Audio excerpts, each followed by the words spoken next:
Good evening, friends. Welcome to another edition of Pub Theology Online. We've done this now for maybe 8-9 weeks now online, and you can always go back and watch our Pub Theologies online. You can also share this right now if you're watching live. So I encourage anybody watching to share this on Facebook or on YouTube if you're joining us. Again, welcome to Pub Theology. We are glad you're here. We have a great panel for you today. I know in the last couple of weeks has been a really tough time for so many people, and I want everybody to know that we are standing with you. We stand with Black Lives Matter and the movement that's happening right now, even in San Antonio, down at the DZA's office. We are here for you. We stand with you in solidarity and in love and in unity. But today we have a great panel with us today. 3 great panelists that I am friends with in San Antonio, and they represent 3 great organizations. So I'm going to bring them up on the screen and introduce you. We have a Pride panel today, and it is Pride Month here. So we are going to bring up some great participants. First, we have Naomi Brown from the Pride Center of San Antonio. How are you? Hi, how are you? See, we have Gideon from the San Antonio Gender Association, and we have Priscilla from PFLAG San Antonio. 3 great organizations that represent the LGBTQ plus communities. And we're going to talk all about that today, especially in light of what's happening in our nation right now in these times to come. Again, you can share this. The participants, you can also share this as well on your social media platforms. Guys, welcome. It has been a very, very difficult few weeks. Not only is our nation going through a crazy time with this pandemic, and we've experienced loss of family members and loved ones and community members and church members, we're also now going through the Black Lives Matter movement once again, and rightly so, with the death of George Floyd and the murder that took place. And so right now, our nation is coming to the fact that there's some things that we really have to talk about. And I'm glad that we're all here, especially in light of Pride Month, where we can talk about these things, especially when we talk about people of color in the LGBTQ plus communities. So welcome. I have 3 amazing guests, and I want to talk a little bit about your organizations. The Pride Center of San Antonio is to serve the lesbian, gay, bisexual, and transgender and HIV communities by connecting them and their families to community resources and organizations related to health, wellness support, education activities, and advocacy. They do a wonderful job. They're right near downtown in the Tobin Hill neighborhood. And we're glad Reverend Brown is here, who also leads that organization, and also is associate pastor at Metropolitan Community Church here in San Antonio. Gideon with the San Antonio Gender Association. They're dedicated to providing a supportive space for our gender diverse community. SAGA welcomes transgender, gender nonconforming, non-binary, genderqueer, and intersex persons. Those who love and support them are also welcome to attend. And we are always grateful at Travis Park Church, is where I pastor, to host the Transgender Day of Remembrance each and every year, which it used to be at Metropolitan Community Church, but it kept growing.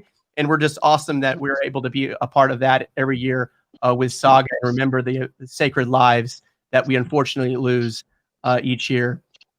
And lastly, we have Priscilla from PFLAG. It's Parents, Families, Friends, and Allies United with the LGBTQ plus community. It is an international nonprofit with over 200,000 members and supporters and almost 500 affiliates in the United States. PFLAG promotes the health and well-being of gay, lesbian, bisexual, and transgender persons, their families, and friends to support, to cope with an adverse society, education, to lighten an ill-informed public. Thank you for being here, guys. Thank you. Thank you. Hey, so we're going to start with Naomi Brown. Reverend Brown. Yes. Tell us right now, when we talk about this time in our nation's history this past week, what it means to you and what is our nation going through, and how are we doing?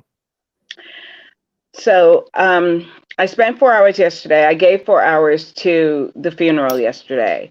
And one of the significant things about watching that funeral and just watching what's been happening in our world in the last 2 weeks, first of all, as a nation, we've never been more polarized.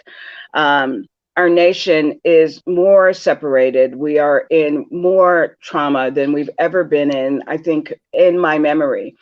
And sitting here watching this funeral yesterday, one of the pastors got up, and as she prayed, significant I say I get up every morning, I cry, then I get myself together and I do what I need to do. But what she said struck my heart so heavy. She said, when George Floyd cried out for his mother, every mother in America with a heart woke up and answered.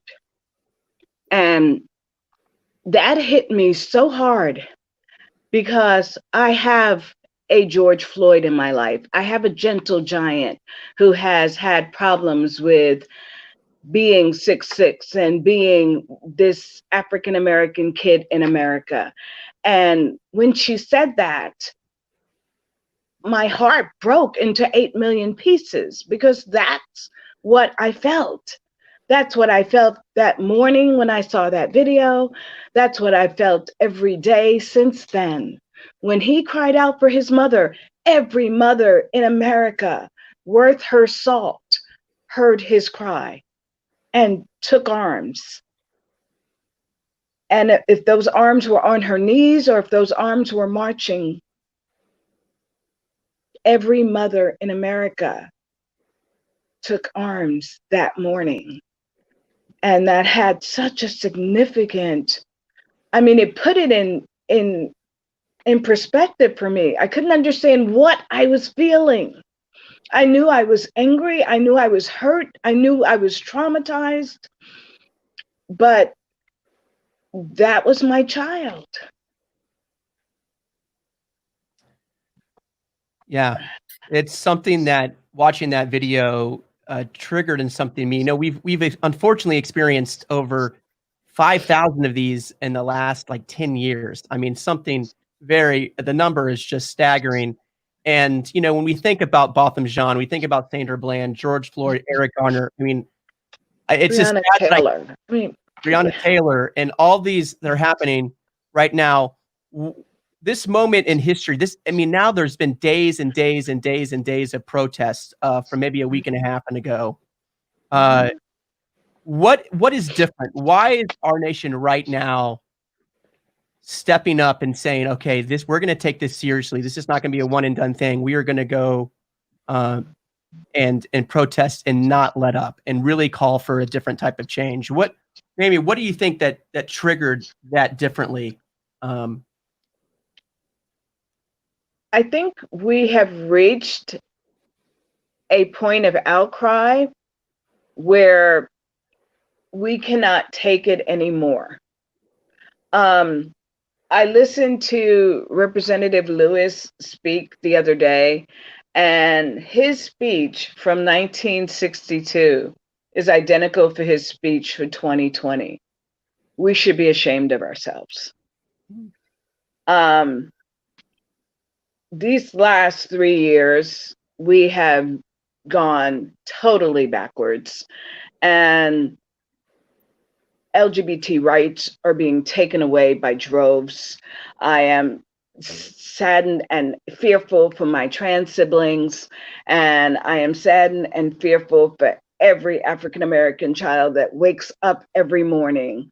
And I know that we are now at a point that if we do not take our butts to that poll in November and make some changes in America, then shame on us.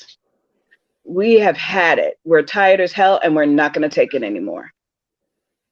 Yeah, thank you for saying that. And I really want to say, and we should have said this before, we're going to talk about some things that might be triggering for some people.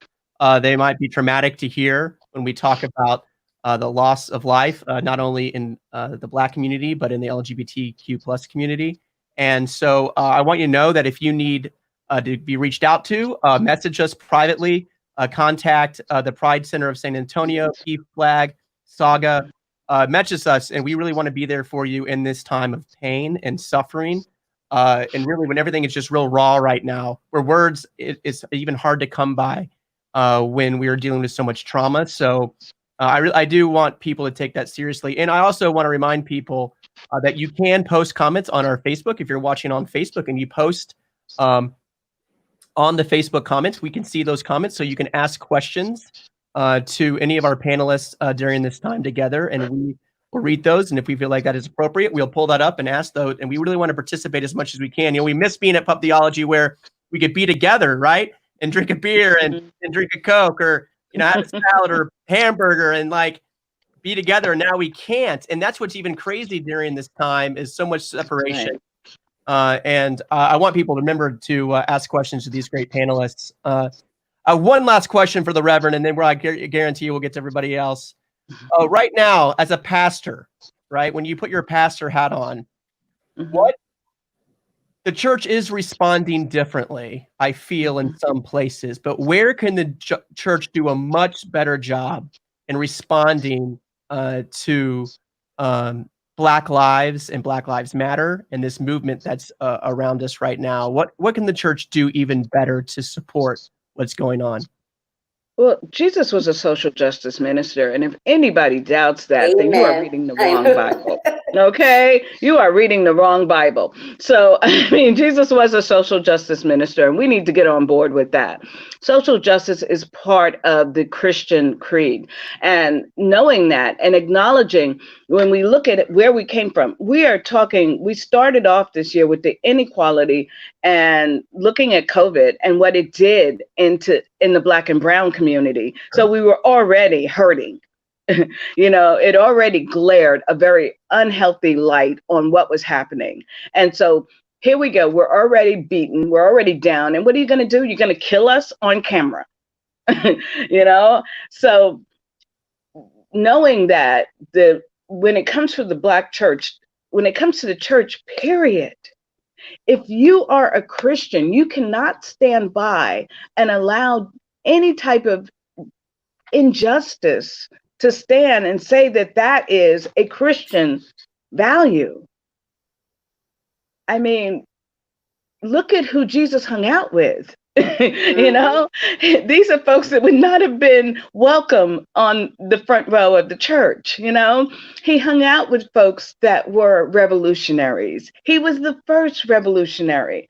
When I talk about women and the young people stepping up, they are going to literally change the world. And I am thankful for that, because this is their world and we have screwed it up. and I am thankful that they are changing it, because they're the ones that've got to take control of this. And knowing that those social justice creeds, I mean, I'm a social worker by trade.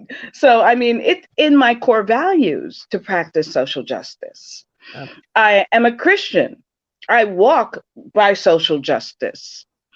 So knowing that the far right, for want of a better word, a lot of evangelicals have taken Jesus's message and used it against us. It is now time for us to reclaim that and use that as a power message, as a message of empowerment, and use those terms and that power and use it for good. Yeah, and I think that's really important. I think it brings us back to the importance of correct interpretation of scripture. I think a lot of times we said, okay, this church is going to do their thing, and this church is going to do their thing, and we're really not going to talk about it. We're going to do our own things and hopefully not fight about it, right? Yeah. Really, this correct understanding of who Jesus is and what he fought for really matters, especially in times like these. And we cannot be silent. Silence is not an option. Priscilla, I know that you are a very faithful person, a churchgoer. Tell us about your church a little bit. So I actually go to church at a bar. Okay. I don't drink, but I go to church at a bar. But yeah, so my church is, they are Christian. They are still not where I would want them to be. I have talked to our leaders for years now. It's not to say I don't love my church. It's just that it's a Christian-based church. So they are not inclusive, like all inclusive. They're friendly and they don't condone it, but they're not, they won't put the rainbow flag and say, everyone is welcome, but they're not going to hang a rainbow flag. And that's where I struggle with my faith and the fact that my son is gay. I have 2 goddaughters that are gay. And it's just, it just shocks me as a mother. Naomi, I'm with you on the compassion. Where are we missing it? So we're on this global pandemic, and we're all in this together. And then all of a sudden we start fighting for racial justice and equality, and people turn it around. Now it's hate and it's divisive again. Mm-hmm. So we are missing the mark in so many ways on our true calling. In the church community, we have to be agents of change, agents of healing. And I feel like that is where we miss the mark, especially in the Christian and Catholic communities. We don't realize that Jesus would lay down his life for anyone. You know, Naomi talks about Jesus being the social, he was the king of social justice. Everybody knew that. We think about our rights as Luke comes to mind with the story of the Good Samaritan. The high priest passes by the man that was beaten on the side of the road. The Levite, who's high society, passes by the Jew that was beaten on the side of the road. And it's the Good Samaritan who stops to help him.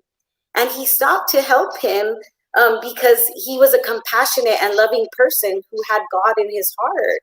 And I think that's where we miss the mark a lot of times as Christians, is we claim to be God-loving people, but when we really stop and say something, when we see somebody who's being killed, who's being, brutally beaten. If you think about the foundation of PFLAG, it was started by a mother in 1972 because the police called her. Her son had been brutally beaten at the Stonewall riots.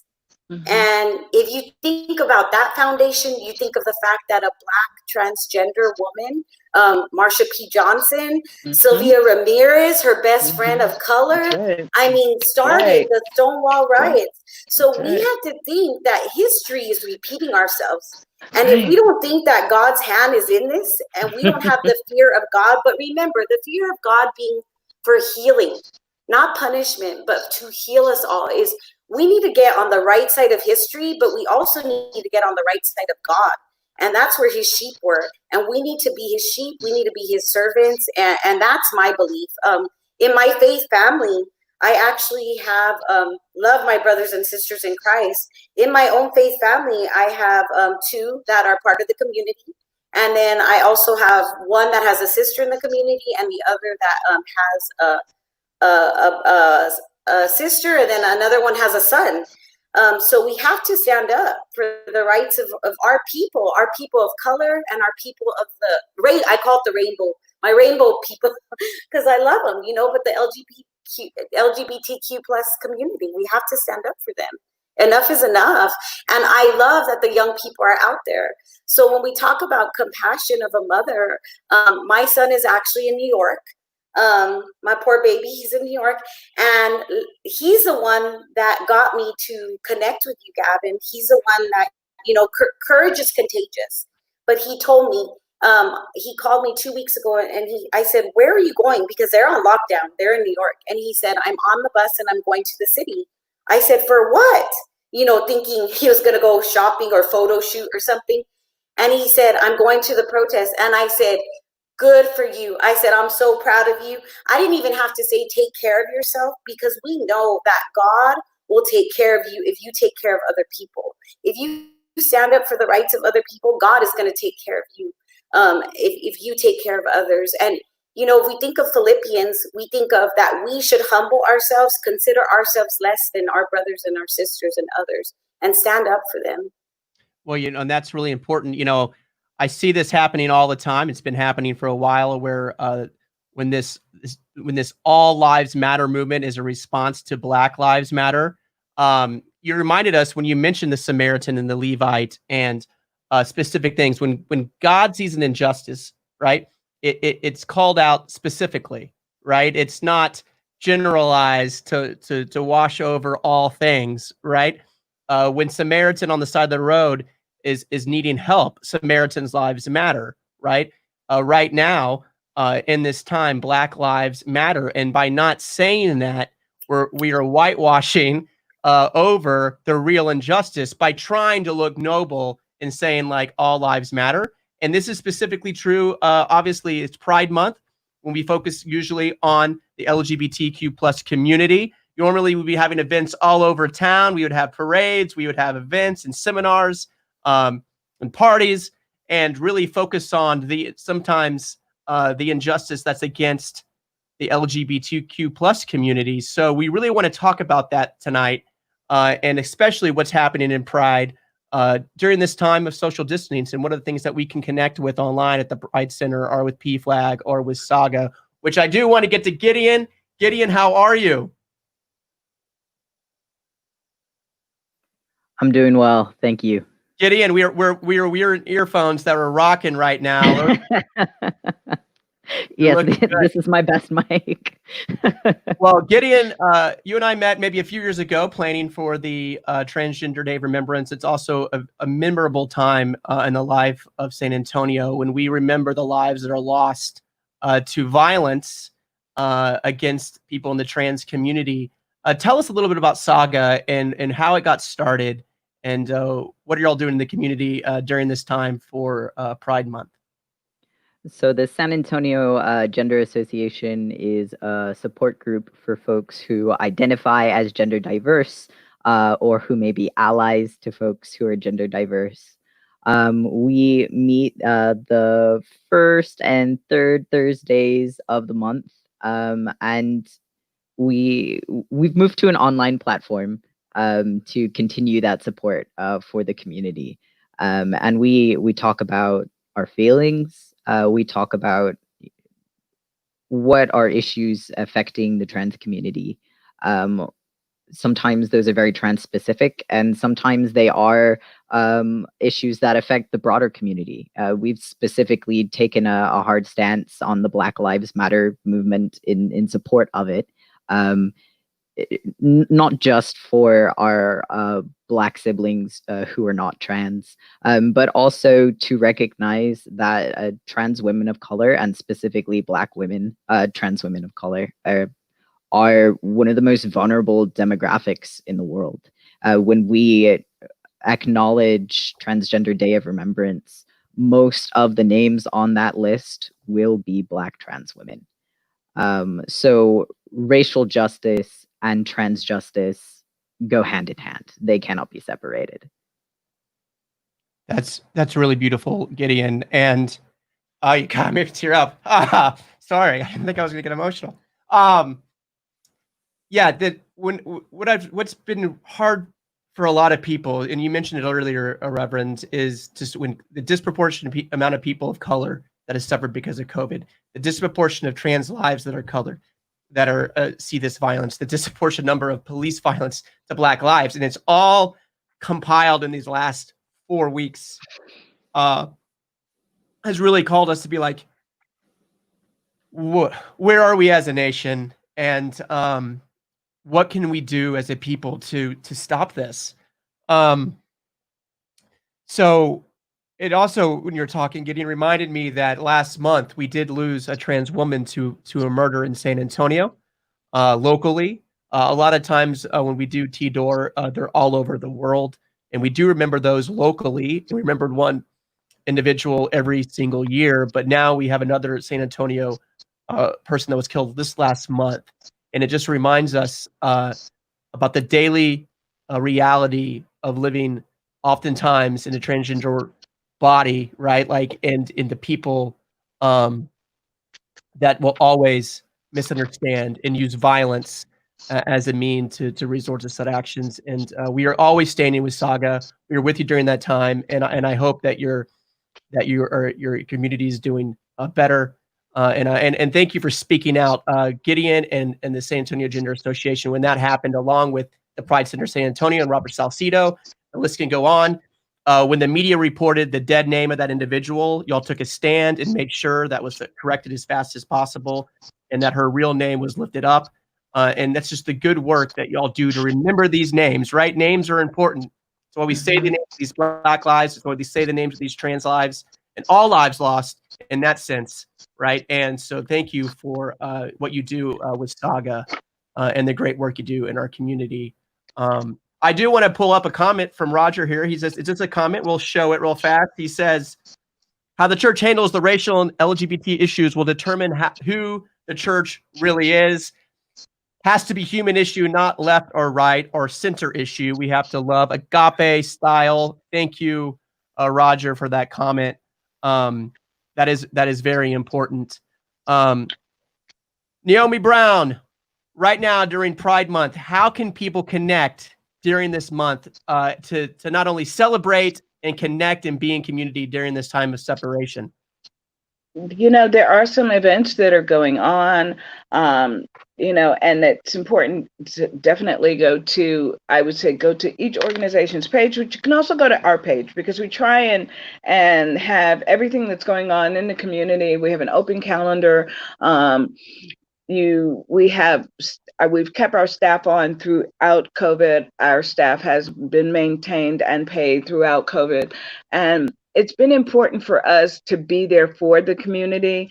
And we have groups online that go. We have a Discord group that's online. We do a group in conjunction with Fiesta Youth, for youth.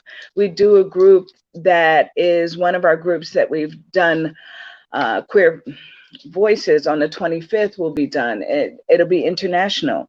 On the 27th, it'll be an international Pride. I also want to pull something up and to go back to what Gideon was saying. You know, on the 29th, we lost Tony McCade, which was a Black trans man killed by police in Florida. So we also need to keep in mind that we are still losing. And that was the 12th loss of this year. So we are still, when we look at the numbers, when it comes to deaths, we're looking at about 98 to 99% of death on Transgender Day of Remembrance are Black and brown people. Mm. So the numbers are so disproportionate. And it is so important that this year, this is the first year in 51 years that Pride has been canceled in New York. Wow. Mm-hmm. That's huge. You know, and Pride started with a riot. We will never forget that. So when people are fussing and you know, having Pride started with a riot, you know, that's how it began. And that's, so we're in good, we're in good. Jesus turned some table overs, and I thought, that's right, you know. I'm pretty sure if I read my Bible correctly, they were places of business, right? No, it's, you know, that's very important to remember, especially how important Pride is, especially it's getting canceled in these major cities and all across the nation because of COVID. We must stand together in different ways so this voice does not get lost during this time, and people can be supported. Priscilla, PFLAG has been around a very long time, and y'all dive into the thick of it. You go into communities that are sometimes not welcoming. You go in communities and churches and maybe families that fully don't understand the LGBT issue. How do we begin to talk to people, and how do you at PFLAG talk to people who might not be on the same page completely, and maybe don't want to be on the same page? How do you approach a community like that? Well, the amazing thing about my involvement with PFLAG is I was actually one of those parents. I was one of those parents who did not understand. My son came out at a very young age. He was only 12 when he came out. And I was always taught growing up in a Catholic community that was wrong, and it was in the Bible, and you know, kind of like shame in a sense. So I'll never forget when my son came out. Finally, at 14, he hid it for a couple of years from me. But at 14, he said, "Mom, all I want is for God to love me." And I just, man, the floodgates opened up, and I hugged him, and we cried for like 2 hours. And I said, "God loves you, and I love you, and we're going to get through this. Like, it's going to get better. You're going to be okay." And at that point is when I started to immerse myself to get educated.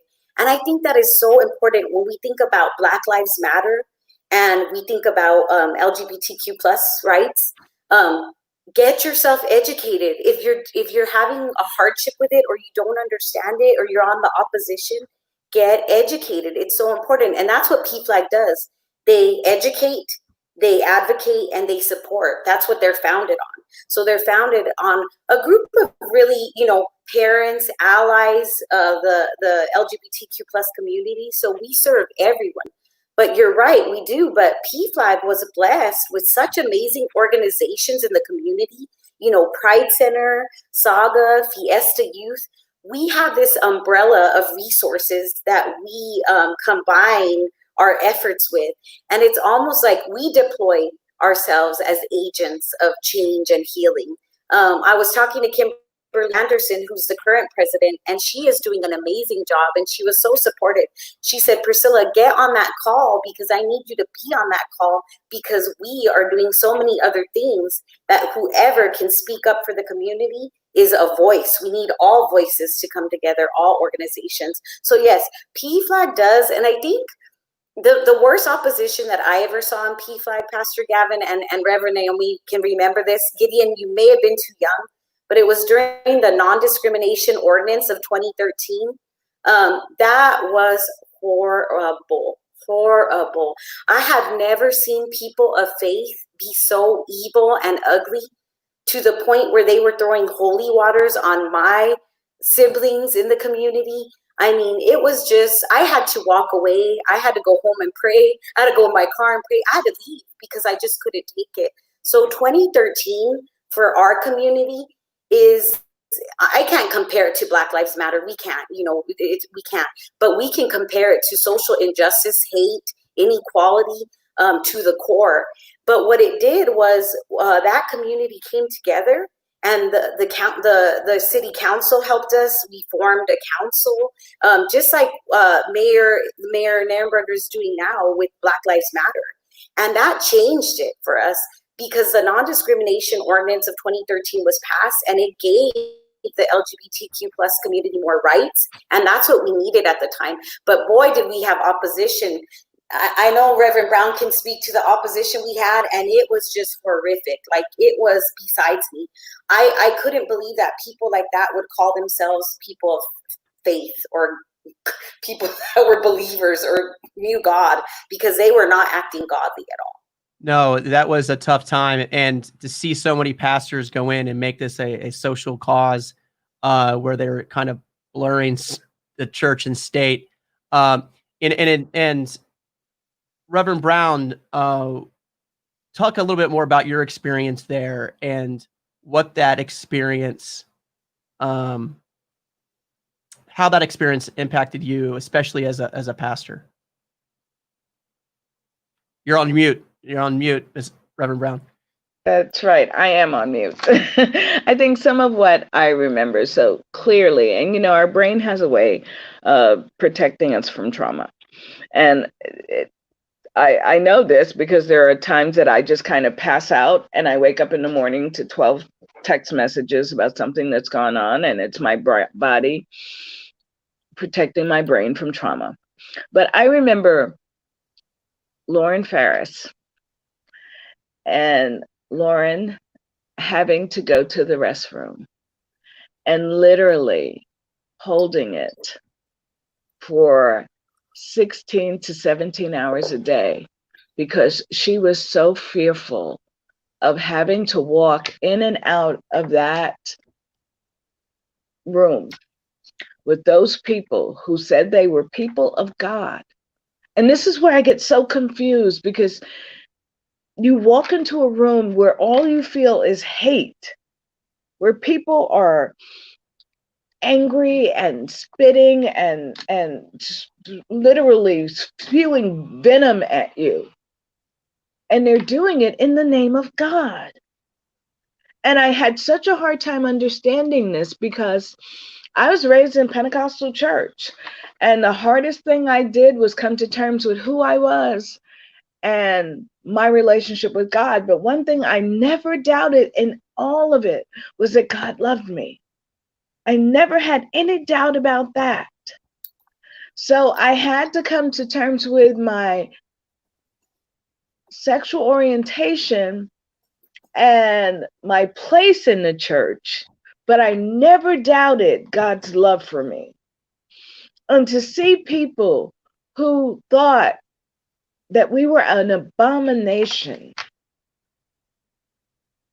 amazed the hell out of me. To this day, I cannot wrap my brain around the anger and the venom, but good God-fearing people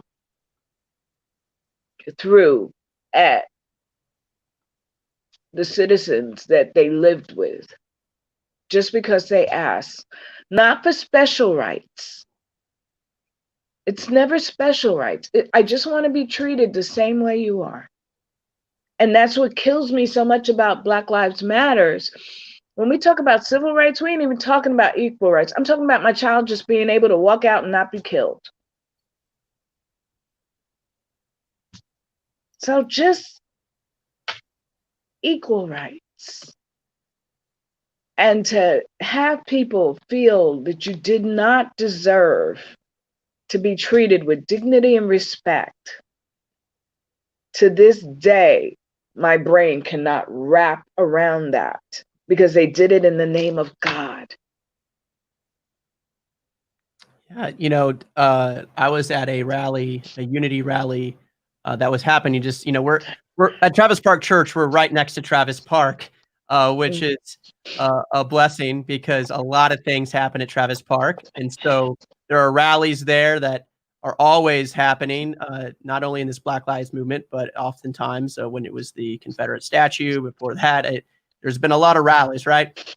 There was one that churches put together. It was kind of a worship service. And I went there to support because they were our next door neighbors at that moment. And I saw a lot of churches that were supporting Black Lives Matter.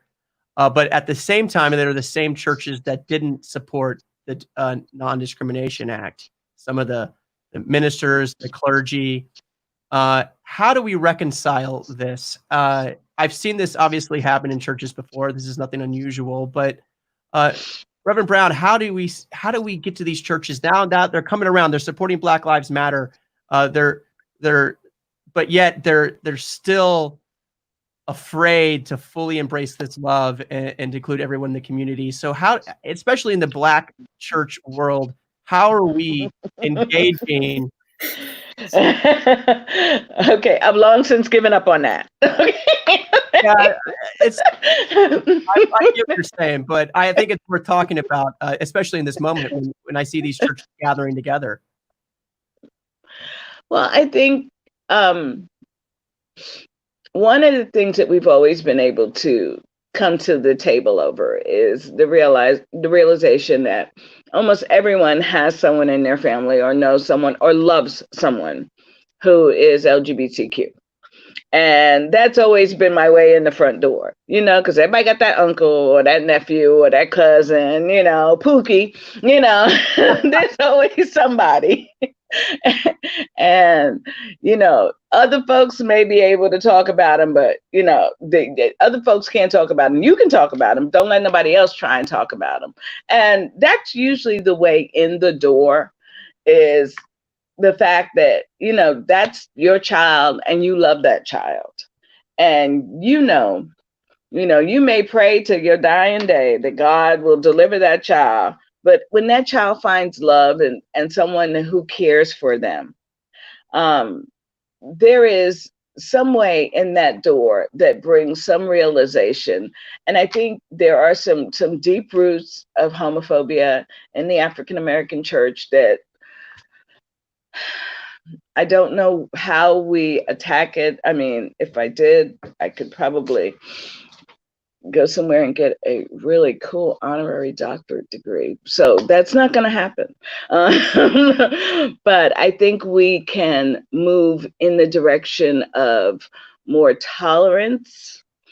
And tolerance brings about respect. Respect brings about dignity. Dignity will eventually bring about love. And it may come through Pookie, And I know that sometimes makes it seem minimal, but I often find if you can put a face to it, if you can make it human and not a concept, when it's your child, it is easier for it to become about love, and it's easier for it to become about dignity, and it's easier for it to become about respect. That's good. So yeah, we have to stop making it about generalization and start making it one person at a time. And I think that that's one of the strengths of PFLAG, is it is one parent to another parent. You know, I have often found I would get a call and I'll like, listen, let me put you in touch with PFLAG. I said, I get it. You don't understand it. I said, but there's a parent who has been exactly where you are right now. I said, can't see it, that, you know, thinks their child's life is over. They're never going to get married. They're never going to have kids. I said, none of that means anything. I said, they can have all of those things. You just need to talk to another parent who's been where you're at. So we often have to figure out how to make things human. I think what changed, what really became so different. I mean, look at what happened. We had Amy Cooper and George Floyd within a 24-hour period. And what happened, what changed is these became people to everyone all over the globe. They are protesting in New Zealand. George Floyd was someone who would not have changed the world just walking down the street, but his death changed the globe because he became a person to every single body. He was no longer this abstract thing. This was a person. This was someone whose name you knew. Priscilla, would you like to add to that? Yeah, I definitely want to add to that. And this is how I feel that God's hand is in all this. So people that are not God-fearing right now and that do not believe that God's hand is in it, this is no surprise to God. You know, and I'm not saying for punishment purposes, but I'm saying for healing. We've done this to ourselves, as Reverend Brown mentioned earlier, is we are killing ourselves. We are killing our children. And it's so sad. We're hurting ourselves and our community. We're hurting God's children. And how can we say that we're people of God when we're hurting their children? But just to add on with how we change the church is we talk about it. You know, we lost. June is a very special month for us because of Pride, but it's also very bittersweet. We lost two of our legends in the community. We lost Yvonne Jonas, who was a queen mom of PFLAG. She started the PFLAG chapter in 1995. And Yvonne always says, you plant those seeds. You plant those seeds. You say it out loud. You're Christian, but you say my son is gay. You know, I love it because on my phone, I carry a picture of the King of my heart, Jesus Christ. So people see that. And then I'll follow up with, yeah, my son's gay. And their jaws kind of sometimes drop. Sometimes they don't because they know me. But, you know, it's things like that. It's calling them out when someone of faith, I've had people tell me, oh, your son's gay. Why does he go to church? And I'm like, really? Because I've taught him that God is love. That's why. God is love. And that's that agape love that Roger was talking about. That's that unconditional love. You know, love overcomes everything. Love is everything. If you think of the two commandments, you think of one, the greatest commandment was to love God with all your heart, mind, and soul. And the second was to love your neighbor as yourself. And that means that's your Black neighbor, your trans neighbor, your gay neighbor, any neighbor that you have, any race, religion. You know, we think about the administration that we have right now, and let's not even get into politics, but if we do, the current administration has caused divisiveness in our world. So we went from marriage equality in 2015 and unity, and I'm with Reverend Brown, we're taking all these steps back.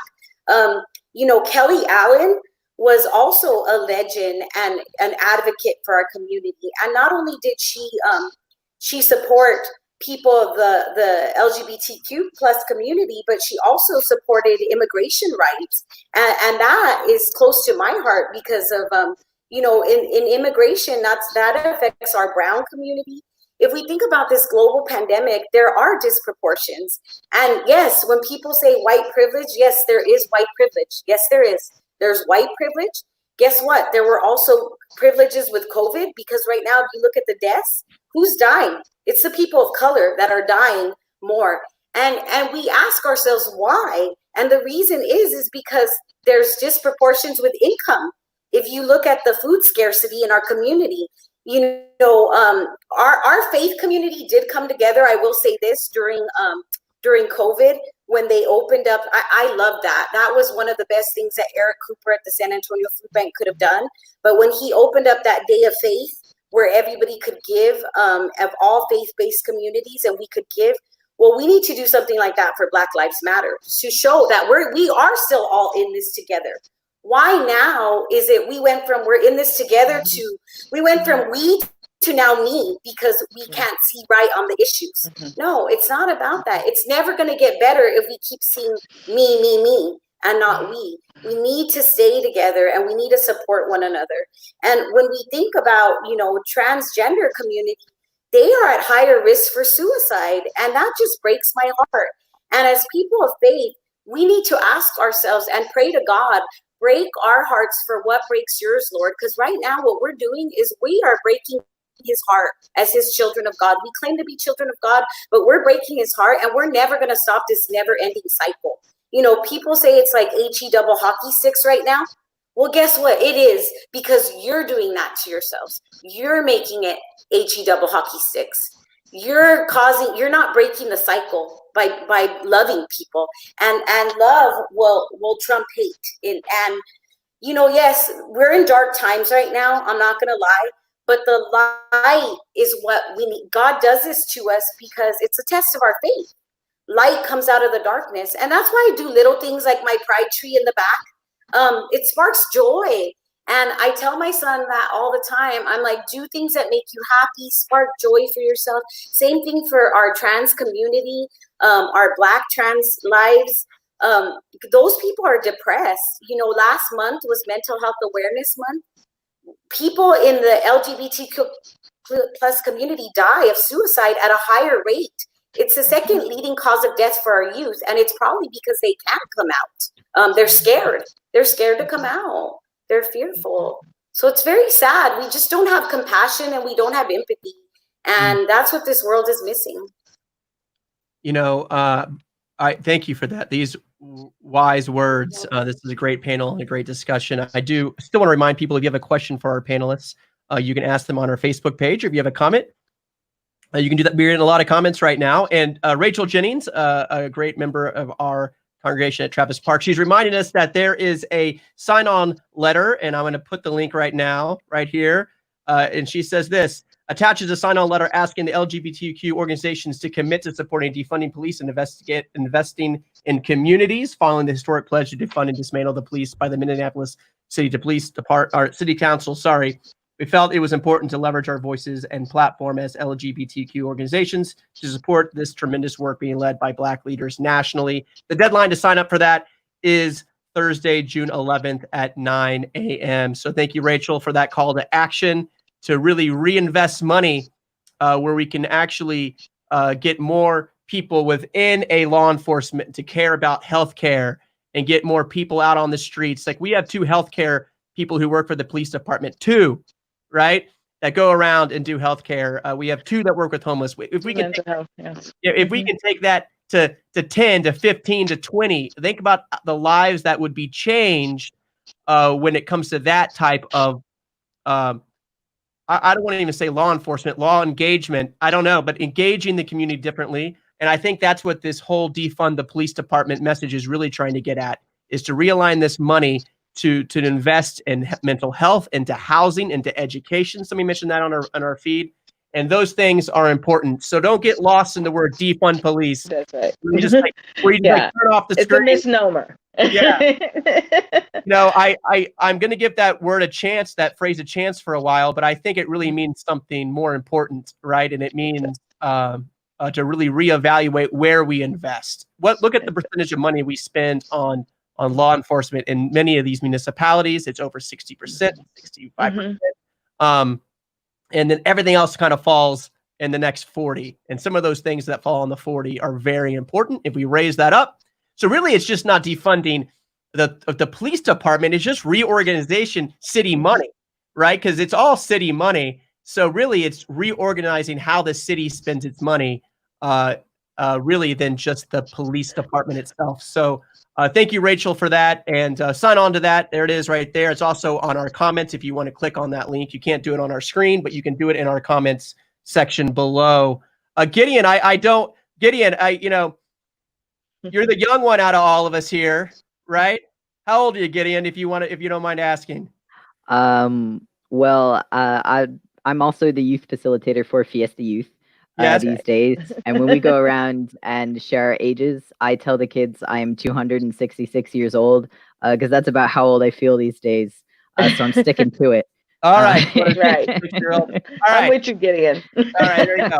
But I asked you that genuinely because I think our youngest generation right now is watching this unfold. And this is engraved in now their adolescent memories. Yeah. How are the youth and young adults responding to this? What are you calling the youth to do and to really be a light to people like us? That's the perfect way to describe them, because that's exactly what they are. We are catering to the youth in a couple different ways right now. We have our online video chat format where the youths can call in, and we also have an online forum where they can type and chat that way. And we try to dedicate a little bit of time every week to talking about how we're feeling, how we're processing everything, and just where we are. And you have these kids who are missing things like their graduations, they're missing prom, they have to take their AP tests, from home from a computer, and I have seen remarkable vulnerability and sadness, but I know that the youths would not share those things if the youths around them were not being supportive, if they didn't trust them.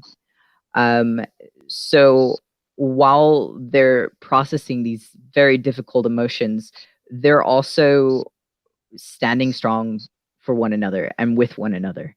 They are dedicating themselves to, committing to social distancing, to, committing to stay-at-home orders. Even though when you're a teenager, that's the last thing you want to do, right? And then also, a hard truth is some of these youths are quarantined in households that are not affirming of them. So they have formed some of the most remarkable found families that I've ever seen. And they bring forth beautiful, vulnerable poetry, music, jokes, laughter. And I tell them every week how inspired I am by just the resilience and their awareness. We have folks who are twice their age, 3 times their age, that are having difficulty coping with some of the sacrifices that we've had to make as members of community who have to work to preserve our communities from illness, right? But they are all willing to make those sacrifices, and that's a lot to ask of a young person, but they do it.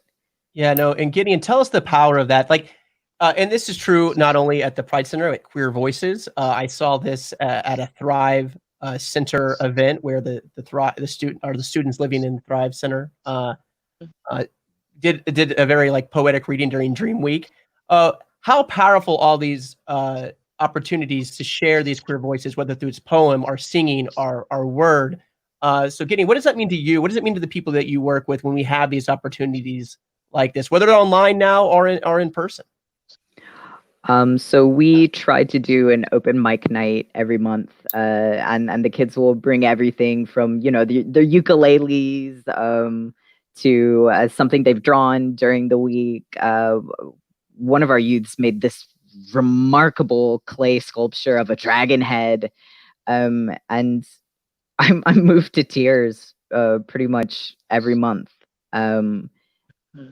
not just by how proud I am of them, but of how supportive they are of one another. I can't create a safe space by myself. No one person can create a safe space by themselves.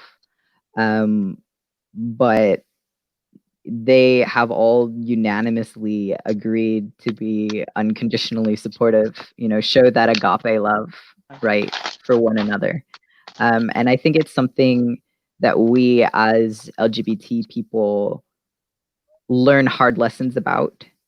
A lot of us experience that sense of loss in some way when we come out, whether that's, of a self-image of who people assumed that we were and who we should be, or, certain relationships. A lot of us lose somebody, right, when we come out. So we learn just how important it is to rebuild those connections for folks, and also just how to show up and be there for other people.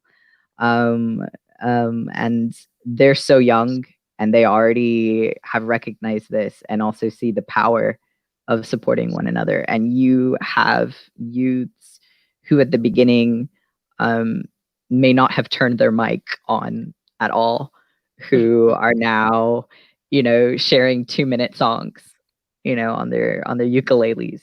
And it's an honor, it's a privilege for them to be vulnerable. And we've extended this to SAGA. We've run a couple open mic sessions with SAGA as well. And you see the same thing, just remarkable human beings with all these talents. And then sometimes when people move you in that way, you're also sad for the folks in their lives who aren't getting the chance to experience this because they didn't appreciate them. They didn't appreciate them enough.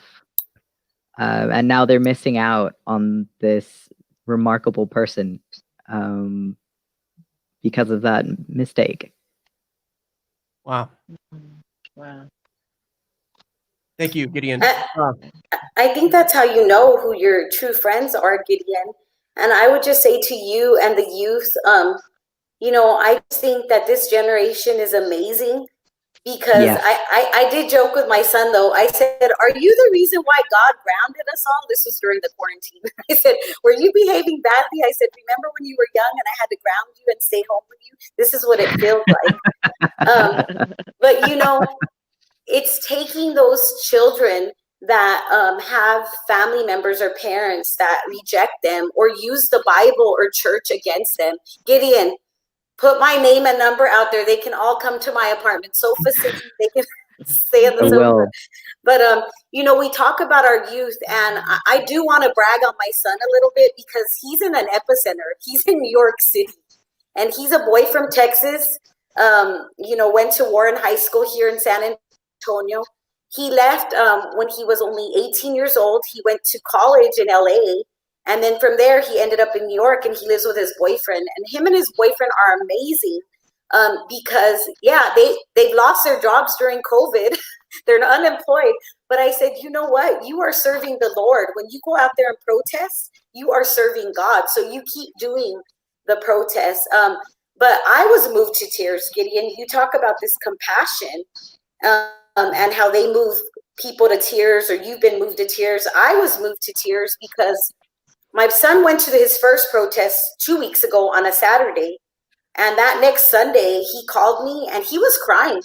He said, Mom, you don't understand. They're losing people. They're losing lives. People died. And he was talking, his passion primarily is for trans lives. Black trans lives matter. He feels like there needs to be more in that area. Reverend Brown talks about the stats and how, we've had 12, 13 people this year. Sometimes those go unnoticed. And I wonder if it is because there is double injustice sometimes if you're not only part of people of color, but then you're also part of the LGBT community. Sure. So it's like there's double injustice there for you. Absolutely. So just seeing how passionate our youth is right now. And you're right on how they've had to deal with everything. And they have done it with their head held high. So, man, it is amazing. And they need to keep doing that, because God is with them. So I made a little sign. It says, God hears you, God sees you, and God stands with you. Black Lives Matter. Because they need to know that their work is not going unnoticed, and they are making a huge impact on society. But I also, twofold, I also go back to thinking the revelations from God. You know, isn't it amazing how there's 40 million people, I think the number's down now, that are unemployed right now? But we're unemployed, and we can actually go out there and protest. You know, for some of us that are working from home or employed, it's harder for us to get out there. But to see that this is global now, it's just amazing. It's amazing. We went through a global pandemic, and now we're going through a global protest. You have to know that the hand of God is working in all of this. And again, it's working for healing, to change us, to teach us. If we look at the 10 Commandments, I do want to talk about the 10 Commandments because they are the laws, but Jesus taught brotherly love. And that's where I argue when people talk about, oh, it's in the Bible, it's wrong. I know it's in the Bible, and there are a lot of things in the Bible. There's 66 different books. But if you look at the 10 Commandments, the first one is you shall have no other gods. Second one, you shall have no other idols. And on that list is also thou shalt not kill. Not on that list does it say that thou shalt not be LGBTQ plus. Not on that list does it say thou shalt be black, thou shalt be, you know, I mean, you got to think about it. We are disobeying God by killing people and by treating people with injustice. We need to, you know, I love stay woke. I feel like God is telling all of us, stay woke, wake up, people, change, because you need to get with it. Like, this is 2020. This is a different world, and we're all standing up for each other, and we're all going to speak out and speak our minds. And you know what? I'm speaking my mind. And quite honestly, my church is not 100% in line with my views. And that's why I sought you out, Gavin, because of the fact that this allowed us to have different views. You know, I have friends who are Muslims. I have friends who are Buddhists. I practice certain, you know, there's certain religions that do such great things. Jews, Jesus was a Jew. But yet you have people that also are judge religion.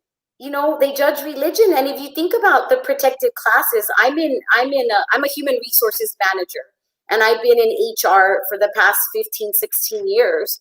If you think about Title VII rights, those are your protected classes. It's your race, your religion, your national origin, your sex, your sexual orientation, your gender. So yes, there are disparities, there are disproportions, and that's why we put laws in place to change things so that people have equal rights and equal justice. And that's why we're here. That's why we want our voices to be heard. I heard read rather a remarkable quote today that highlighted the fact that not a single individual in the Bible is white. And I think a lot of folks would do well to reflect on that, right? That we have these historical figures that we assign so much meaning to and take their words so seriously, and yet may not extend that same compassion or thought to a person of color in our lives, who's actively in our life, right? And it was something to think about, I think. No, thank you, Gideon, and thank you, Priscilla, for that. You know, Gideon, I actually attended one of your open mic nights, I believe, about a month or so ago. Yes, you did. And I read a poem. Y'all all had everything. You did. I was just there to give prayer, and then I went back and got a poem.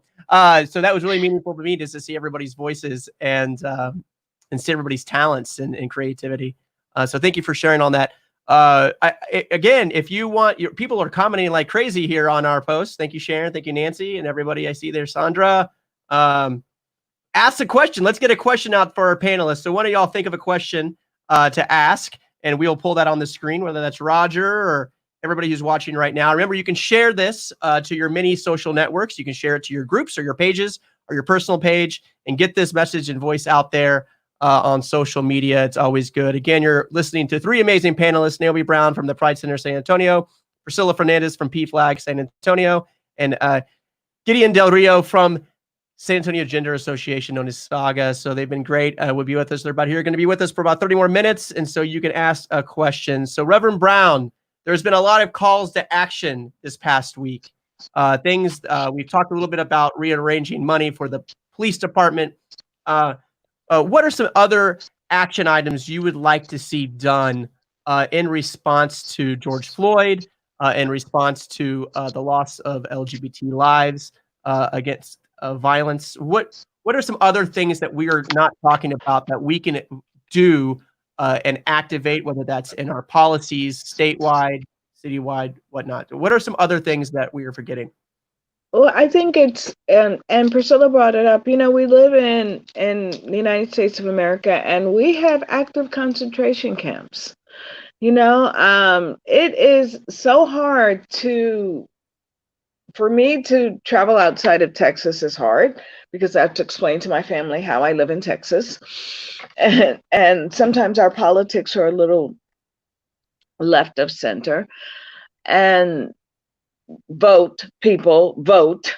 But also, we have babies laying on the ground with foil blankets over them. We have people that we are saying, in the midst of a pandemic, we are saying that you cannot find sanctuary here. We are taking, you know, you talked about the misnomer of defund the police. You know, it doesn't mean to take funds away in the sense of how people are thinking about it. If you look at a city budget, almost any city in America, the highest amount of money on that budget goes to the police department. And if we took some of those funds and we diverted them to, let's say, education or healthcare, and we took it to the point where we were able to, policing our communities obviously does not work, as evidenced by Black lives that die in the hands of police. We have to figure out, if we spent the money for programs that educated folks, that handled healthcare, that handled housing, that could change our community, if we actually put the call out and did the work, then we would not have to police our communities. It doesn't work. It hasn't worked, and it's still not working. They talked about the fact that George Floyd's casket was open. His casket was open because Emmett Till's casket was open. We need to see what it looks like to kill a Black man in America. And that very brave 17-year-old that held up her cell phone for 8 minutes and 46 seconds changed America. That kid will probably be traumatized for the rest of her life. But she stood there for 8 minutes and 46 seconds while people all around said, "Stop, what are you doing?" She held up her cell phone and she kept recording. We have to tell the story. We have to tell the story. Each and every one of us has a story to tell. We have to tell the story. Because as we begin to tell the story, that's the only way we get to change the ending. We have to tell the story. No longer is anyone allowed to be silent. Silence is no longer an option. Amen. Thank you for that. I do have a question. We have a question here, an honest question from Roger Haynes. And he says this, I'm going to pull it up. It's an honest question. I guess it can be asked for me too. He says, what can I do to help? What can I do to help support as a white man? So what can I do to help support as a white man? Anyone take a stab at that? Reverend Brown? Oh, you got it, Gideon. No, let Gideon take it. Gideon wants it. So now as passing as a white man.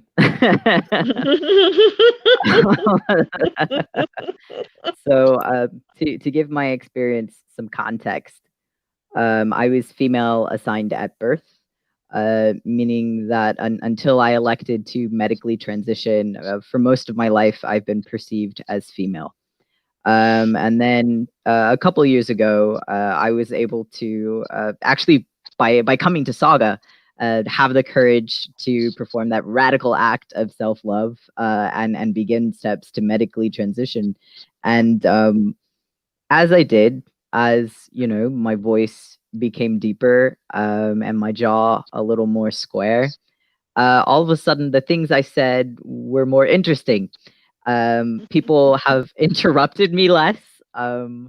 People will take what I say for granted instead of turning to the man next to them and confirming it to be true.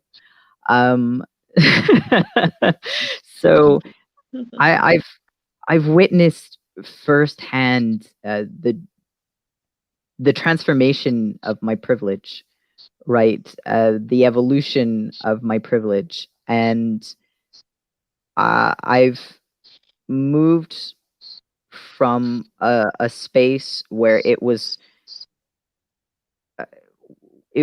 once empowering for me to speak up and possibly over other people in the room, to now that being aggressive, right? That I could be shutting out other voices. You know, I could be shutting out women's voices. And it's been humbling. So I think as a white passing man, because my family is Mexican, so I'm also seeing the difference between how my toasty family, you know, my family with darker skin complexions are treated, and the way that I am treated, it's different as well. So acknowledge the fact that we are privileged, that people, because people may listen to us more, even if we're woefully underqualified to be speaking, know that there are times to be silent. There are times to listen. There are times to give someone else that platform, right? But then at that same time, you know, not to out myself as a nerd, but that phrase, "with great power comes great responsibility," comes to mind. But it's true. When you are privileged with this power, with this voice, you also need to know when to use it appropriate. But then at that same time, you know, when you are attending a protest, your fellow protesters of color may be far more likely to be attacked, right, by other people. So, you know, place yourself in between your siblings and the threat. You know, use your voice to speak out to other white men. And yeah, Spider-Man, that's right. Have them listen to you, you know, or use your space to give a platform to other voices that need to be heard, right? So I guess my biggest takeaway is learned humility, cultural humility, personal humility, listening, and stand in the gap. Yeah, that's a great way to phrase it. Thank you, Roger. I'll add on to that if I could. Since you quoted Spider-Man, I'm gonna quote Brene Brown. So Brene Brown, a call to courage. So Roger, courage is contagious. I'm going to tell you right now, this past weekend, I did go to Walmart. I wore my mask. As I'm walking out in the parking lot, there's a person of color, brown, like me, spoke Spanish, and he's yelling and cussing in Spanish in the parking lot. You should have seen people's faces. It's like if he had a gun in his hand, because nobody would go up to him. Man, talk about courage being contagious. I walked up to him and I was like, Señor, ¿qué necesitas? Like, what do you need? How can I help you? And I think what it is prior to George Floyd, a lot of us turn the other cheek, right? We turn the other cheek. Don't turn the other cheek when you see somebody that is angry or possibly being violated or being brutalized by police. I agree with Naomi. That teenager who took that video, she was so brave, and it irks me when I hear people say, well, why didn't she call the cops, or why didn't she jump in? Okay, you're standing there and you're a person of color and you're going to try to jump in? I mean, as it is, as females, we do feel less empowered. Gideon is right. As a female, you feel less empowered. I'm 5'0". I'm little. But you know what? Now, seeing and just having so much compassion for people. I mean, I stand up for my son all the time, but I'm a mama bear. We protect our babies. I stand up for everybody. But now even more so, Roger and everybody else that asked that question, what can you do? Don't stay silent. Speak out. Speak up. Say Black Lives Matter. Say it. Say George Floyd. Say Breonna Taylor. Say Ahmaud Arbery. Say their names out loud. Say their names. Say that they matter. Come out. Why does it just take communities and celebrities or people of power to say Black Lives Matter? Why can't we all say it? Why can't we all say Black Lives Matter? Why can't we all empower ourselves and say Black Lives Matter? Gay lives matter, trans Black lives matter. It's because we're afraid.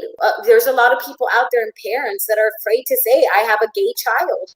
Don't be afraid to say it, because the more you speak out and the more you're not silenced, the more people are going to be able to relate to you, or find somebody in their family that they can relate to you, or you can help support them and educate them. Good. I think that story was amazing. The story of the CEO that was reading the book, the CEO from American Airlines, who was reading the book, White Fragility. And did you guys hear that story? And he was on a Southwest flight. So the CEO of American Airlines, which at the time, the woman of color, I don't know her name. I don't know, Naomi, if you know her name, but she didn't realize that he was a CEO of American Airlines, but he was reading White Fragility on the flight, and she approached them, and they had like an hour-long conversation on the plane. And those are the kind of things as a white man you need to do.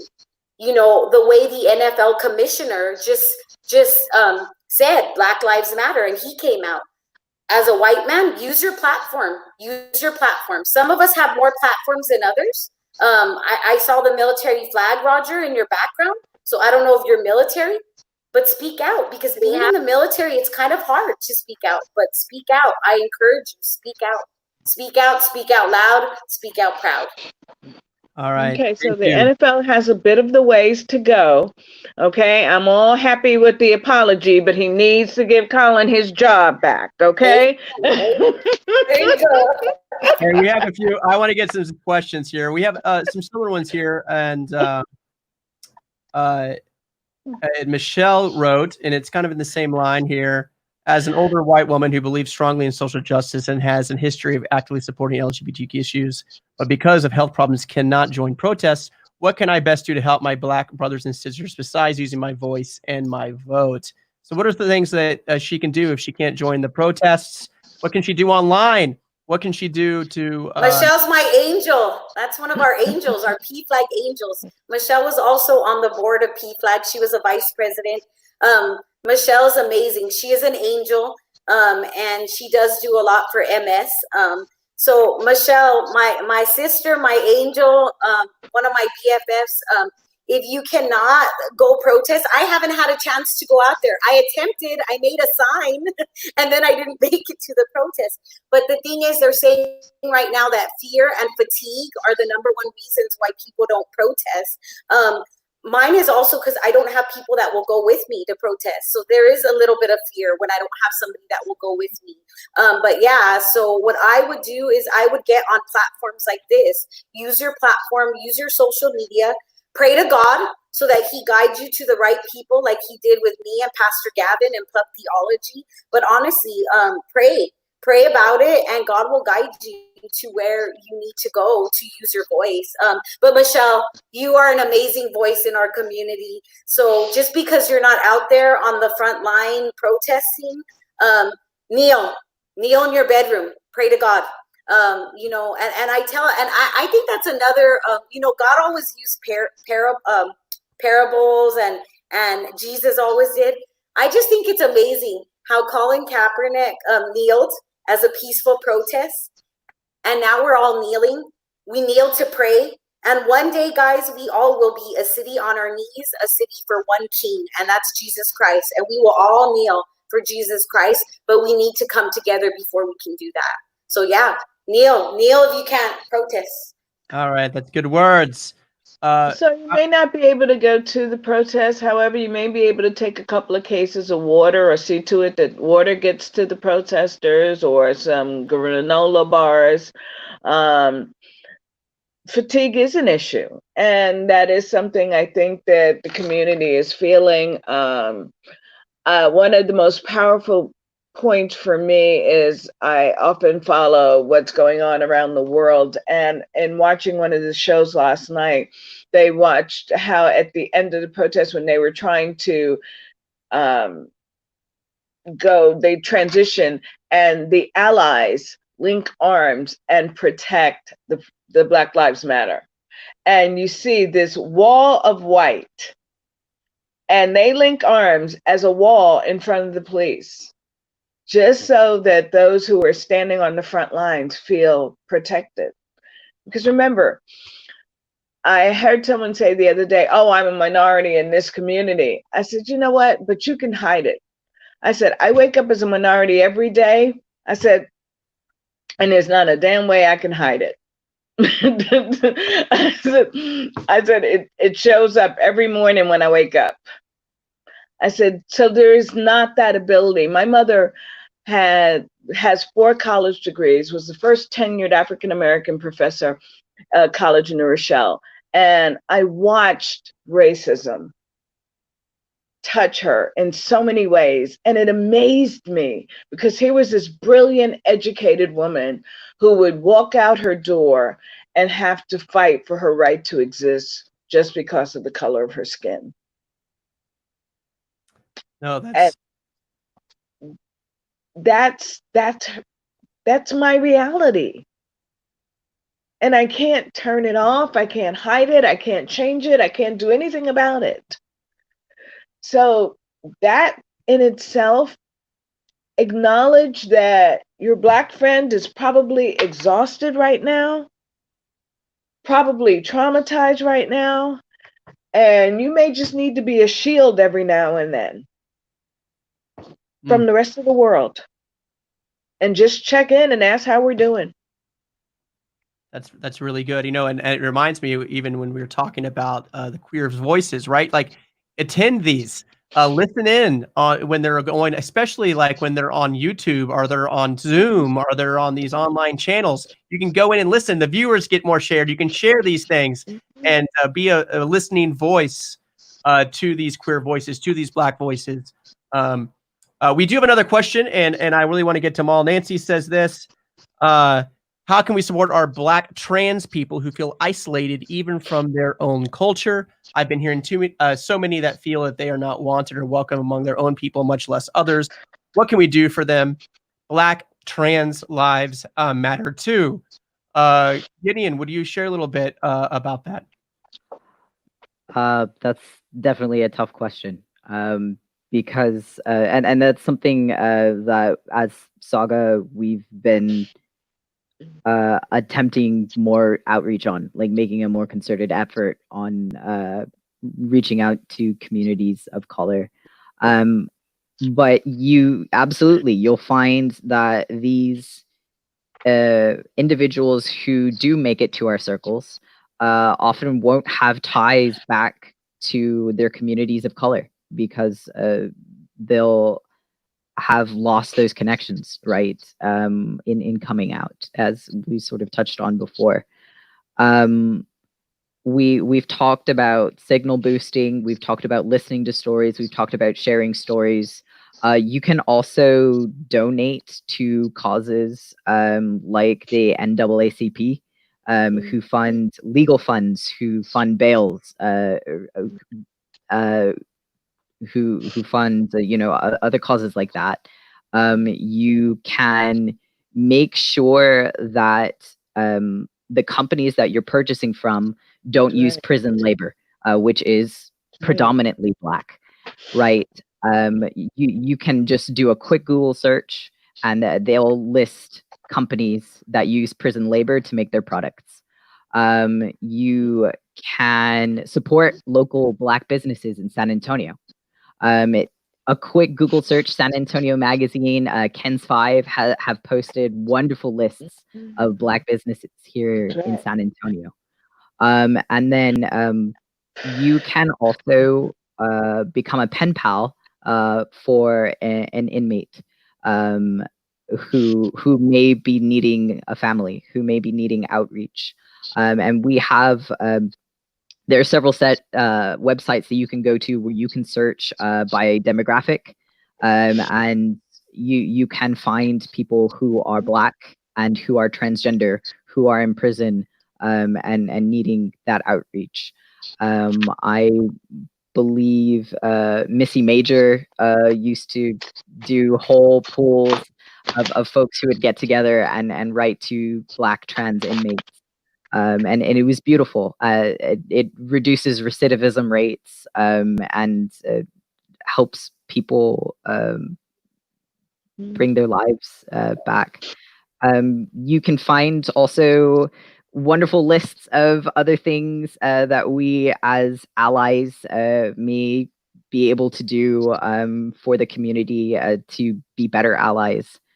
But I think probably the easiest one that you can do, even just sitting at home, is go to the NAACP website right now and hit that donate button. Even just a $1 or $2, is going to a good cause. Oh, very well spoken. Good response. Reverend Brown, any other thoughts to that question? No, I think everything Gideon said is really, really important. Find out where your money's going. That is so crucial. A lot of times we do not know that we are donating to causes that are directly against our politics.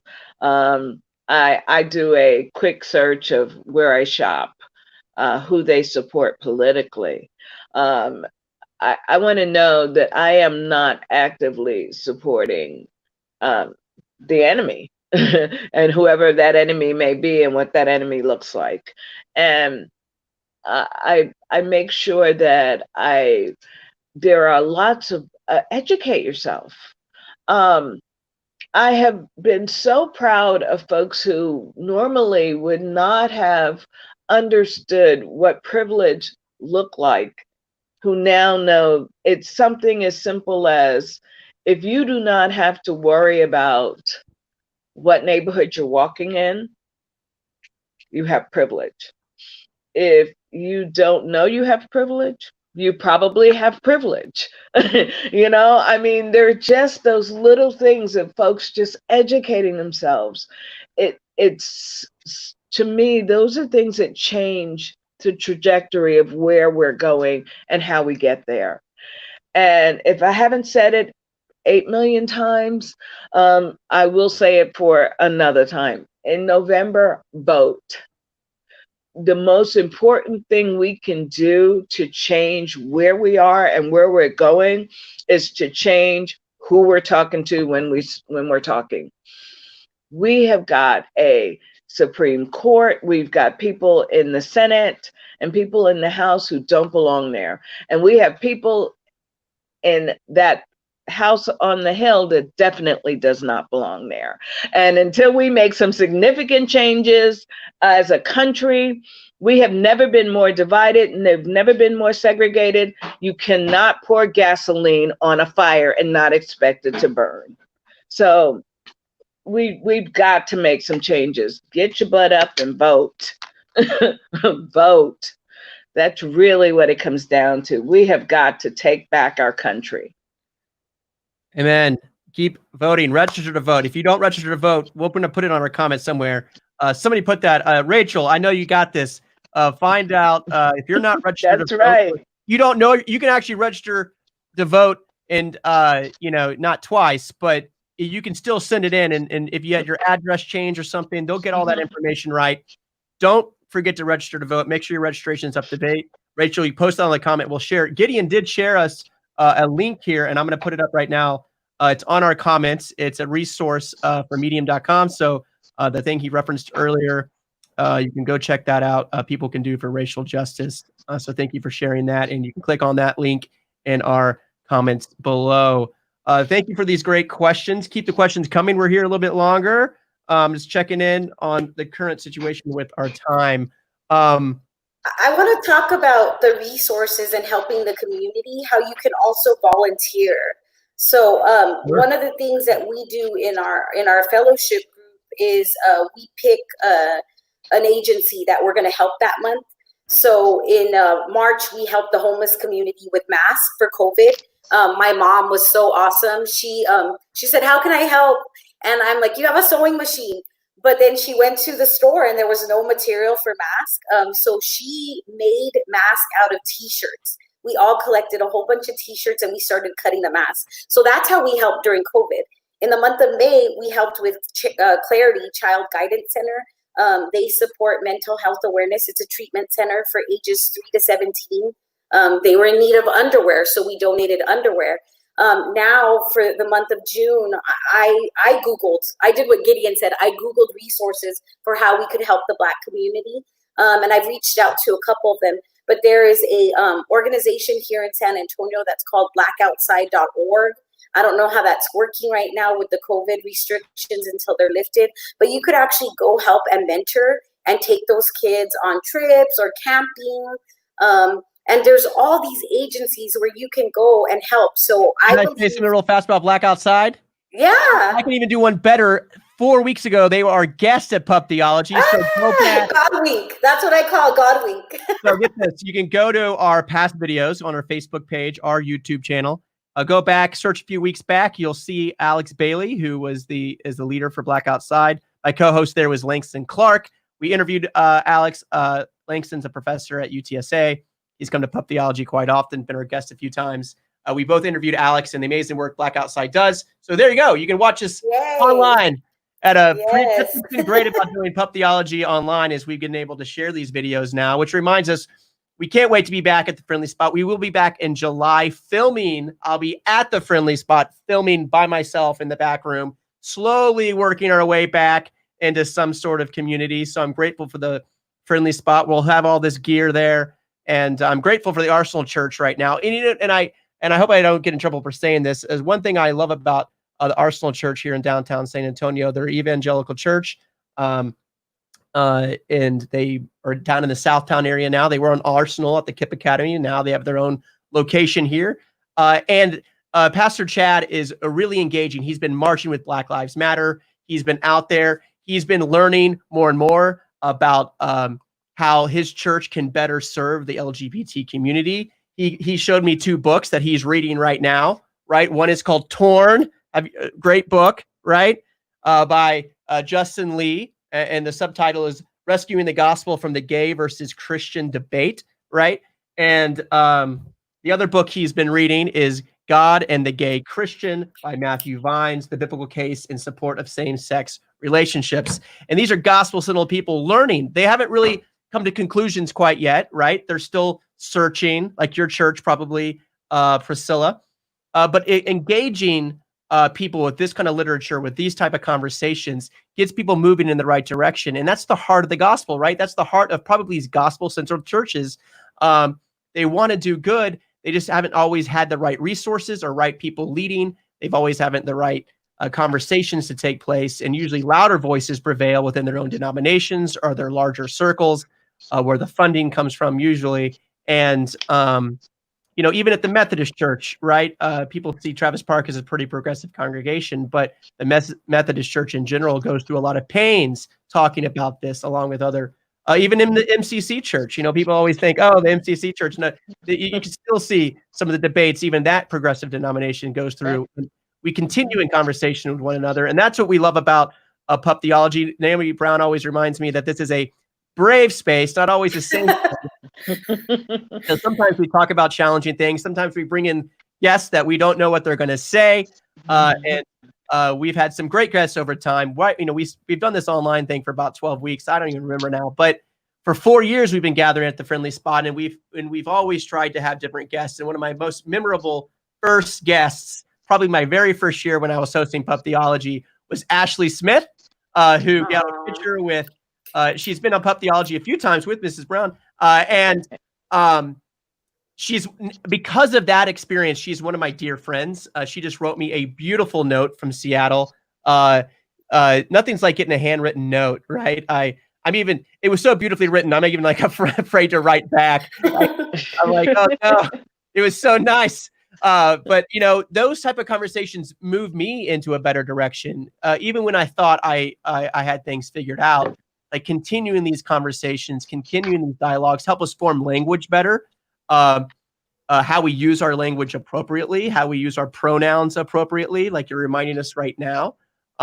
Those things we all have to learn and kind of relearn when we forget, right? Because we live in a world that's so important to get those things right.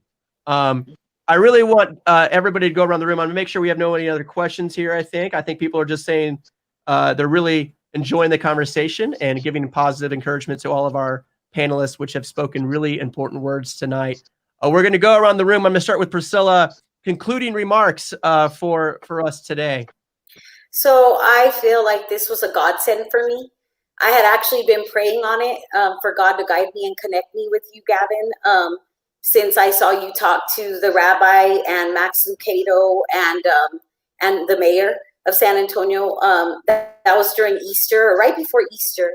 When I saw that, I was thinking that is the platform I need to speak on, because it's true. We are still like so behind in some of our faith communities. We still have a lot of judgment, and we should know by now that if we're people of God and claim to be people of faith, that we should not judge. So my challenge out there is to all faith communities. If we look back at history, repeats itself. So you think of the bubonic plague, it caused war, it caused separation. What we're doing with religion is we're driving people away from Jesus. We're driving people away from being saved. We're using religion against them. So my challenge to pastors is quit being concerned about the number of people in your pews and be more concerned about the lives that you're damaging. Have compassion, promote Jesus's brotherly love. If we look at the Beatitudes, I think that is like the most beautiful thing. I was blessed to go to the Holy Land, and the Church of the Beatitudes is, blessed are those who mourn, for they shall be comforted. We're going through a lot of mourning right now. We need to be agents of healing. Blessed are those who are persecuted. Blessed are those who are peacemakers, for they shall be called children of God. And that's what you protesters are doing right now. So continue to stand firm. Don't let the opposition, there's a lot of hate right now and divisiveness. And the opposition just keeps dividing us more. And it kills me when I see people in the face of children protesting. You have adults that are going up to children who have Black Lives Matters signs and telling them that it's wrong. Stand your ground and stay firm. Know that God is protecting you. And I pray for all those people. I pray for healing. I pray for those that are causing division, that they would just change, that God would show them something to change their mind. But stand boldly, stand against the opposition. And for pastors out there, people of faith, and allies and everybody supporting the community, stand firm and stand tall, because we are still in this together. There are people dying. We have lost lives. Have compassion like Jesus did. Have a heart and have empathy, because we know that the current administration does not. So vote and keep standing and keep kneeling. If they tell you to stand, kneel. If they tell you not to protest, protest even more. Do it. Do it for God. Do it for your country, because you guys are the true heroes. You really are. Well, thank you. And remember, we go to pflag.org right there. We have your website up. Obviously, Yes. That's the national website. You can also probably connect on their San Antonio Facebook page, which is PFLAG San Antonio. And you can learn all about what they're doing locally and nationally, and the great people who support the families of many LGBT people in our nation and around the world. If I could just add, they are planning on possibly, depending on the restrictions, but they are planning, Kimberly let me know, that they may have their first in-person meeting on July the 2nd, which is a Thursday. So they may have a virtual meeting, but they're also going to try to attempt to have a physical in-person meeting. So yeah, support PFLAG and all the other organizations on this call. It's been a pleasure being with all of you. It's amazing. No, stick with us. We're just going around. Yeah. We're going around the circle here, and you did remind me that that's what's great. Max Lucado has been our guest twice, and one of the most memorable moments that I've had at Pub Theology is at the end of Max's lot. He did the online thing with the rabbi a few weeks ago, but about a few years ago, he spoke about his sexual abuse that happened to him when he was a child. And Reverend Brown was there, and they had a great conversation at the end of it. And since then, he has really reached out and wanting to learn more, not only about how he can better learn and understand the LGBT community, especially in the Christian world around us. And he's done a really genuine job. He was actually at the Travis Park rally speaking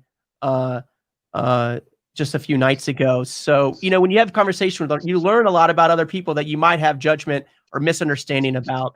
And that's what this is all about. So thank you, Priscilla. Thank you for PFLAG for being here. Gideon, San Antonio Gender Association.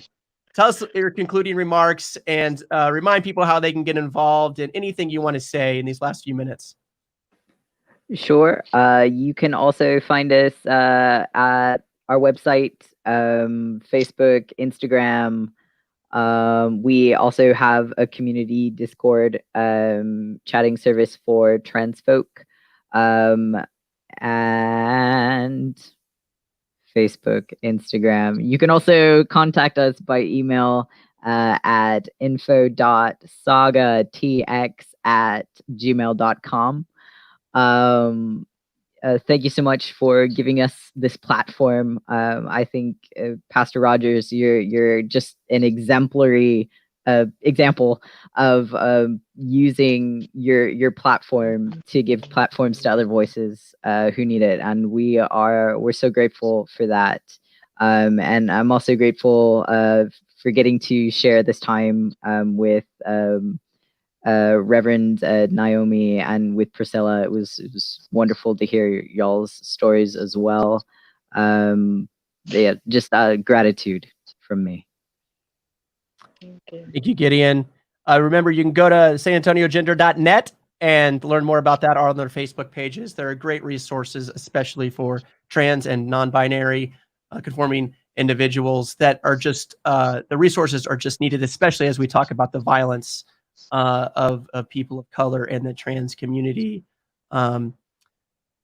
Reverend Brown, you've been our guest many times here at Pub Theology, always challenging me to be better. And, I'm not a perfect person. I mess up all the time. I think really this kind of forum reminds me how many times I do and how many times my language can be harmful, or even the things I might participate be misunderstood, and the things I even do that might have racial implications, right? In the way I live my life. This is a great time to repent, to learn, to grow. And all of us need to do that. But really, especially as a white cisgender male of privilege, looking back and figuring out in things in my life where I have done wrong and where I've used that privilege for insincere reasons. And thank you, each and every one of you, for reminding us that. So, Reverend Brown, can you take us home and conclude maybe at the very end with a prayer, if that's okay? We don't pray often at Pub Theology. We've done it like maybe 5 times in like 100 sessions, but I know how good you are at praying. So before that, just conclude us out. Give us your thoughts, and I'll put your website for the. So I do want to to say that it's really important to recognize those of you. Well, everyone should have a friend who's different from them. Okay, that's a big part of who we are. Knowing that we have people in our lives who are different from us, that don't look like we do. That's how we grow as a people. That's how we grow as humans. I spoke at a prayer vigil on Sunday, and I want to share the words that I spoke there. And I'm going to share them because they are, in some ways, explanations for how we feel. If those friends that you have who are Black, I want you to acknowledge that the stuff that's happening now has made all of them re-experience some trauma. At some point in time in their life, something has happened to them that has traumatized them, and they are probably re-experiencing that trauma right now. Acknowledge that has happened. Acknowledge that they are re-experiencing that trauma, acknowledge that that is going on, and you may need to step back. You may need to step away. You may need to let them experience that trauma. You may need to be gentle with them. And you may need to understand if they just cannot put up with not one doggone more thing. There are times when I am just virtually exhausted, just too exhausted to breathe. It's spoken word, and I'll just go into it. I stop, sit back, take a moment, being gentle with my traumatized brain, realizing that I cannot process words spoken, written, read, or thought in the middle of this intense psychic pain. It is with the intensity of these thoughts that I realize that words written and thought, knowledge birthed in the middle of this trauma. Suicide, syncope, suicidal synapses break from trying to merely survive. I'm starving for breath, and I break into rhythm, break into rhyme, break into story, break into song. Starving for breath, I can't breathe. My traumatized brain can't wrap my head, my heart, my speech around these words. But still, I find words that are held together by the breaking and breathing, words that are wrapped and buried in songs that Maya, Natazoki, Audrey, words that Nikki sang or moaned by strong Black women, words sang as words offered as we listen, only listen, not to respond, as I pray for peace but fight for freedom, standing in big footprints of fabulously loud, sad, radical, revolutionary giants, queer women, Black men, trans women, trans men, my non-binary siblings who sang a different tune while playing, standing, laying, trying hard to breathe. I can't breathe. But I also can't run, Ahmaud Arbery. I can't sleep, Breonna Taylor. I can't breathe, George Floyd. And my heart hurts and my knees are torn and I'm bleeding and screaming and speaking much too loud, but I refuse to whisper any longer because you don't hear me. And damn it, in case you didn't hear me, the first 400 years, I said it, let me say it one more time. For the folks in the cheap seats, I cannot breathe. Gracious Creator, we thank you for another opportunity to get together and try really hard to breathe today. I thank you for my panelists. I thank you for Gavin. I thank you for my city. I thank you for the folks who are trying today to fight against weapons and invisible enemies and enemies that we can see. And mostly, Creator, I thank you for the ability to know that we will fight until we can breathe. Amen, amen, and amen. Amen. Thank you. Amen. Before we go, remember, please share this, not for anything public theology's sake, but share these to the groups that would love to hear this. Most people watch these videos after. We'll have thousands of views after the live is ended. So please share this if you're watching to any group that you might think, any pride group, any group around San Antonio. Please share this with the San Antonio Gender Association or PFLAG or the Pride Center, because these are important conversations and voices that need to be heard. So thank you, Priscilla. Thank you, Naomi, and thank you, Gideon, for speaking out and being heard. And we do hear you, and we do love you. And Black Lives Matter, Black Lives, Trans Lives Matter. And that's the focus that we'll spend in Pride. So happy Pride. We'll go and it will end with joy, right? Happy Pride in June. Connect. There is an interfaith service this Sunday at 4 p.m. Remind us where we can watch that. Can anybody remind us where we can watch that? Reverend, do you know if there's an interfaith service? It's a pride service. I know Alex Cato, our youth minister, is speaking at it. It usually happens at Madison Square Pres every year. So it's online. I will post that in the comments and make sure that that event is shared. That is another Pride event that usually happens, an interfaith Pride event service that's happening this Sunday, I believe, at 4 p.m. online. So it's not at the church at Madison Square, I don't think, this year. So there's other events going on. Please check out the Pride Center, SAGA, and PFLAG, and get on those events during Pride. Online, support queer voices, and have a good night. Be blessed. Black Lives Matter. And y'all stay online. We'll talk for a little bit after this. Okay. Thank you.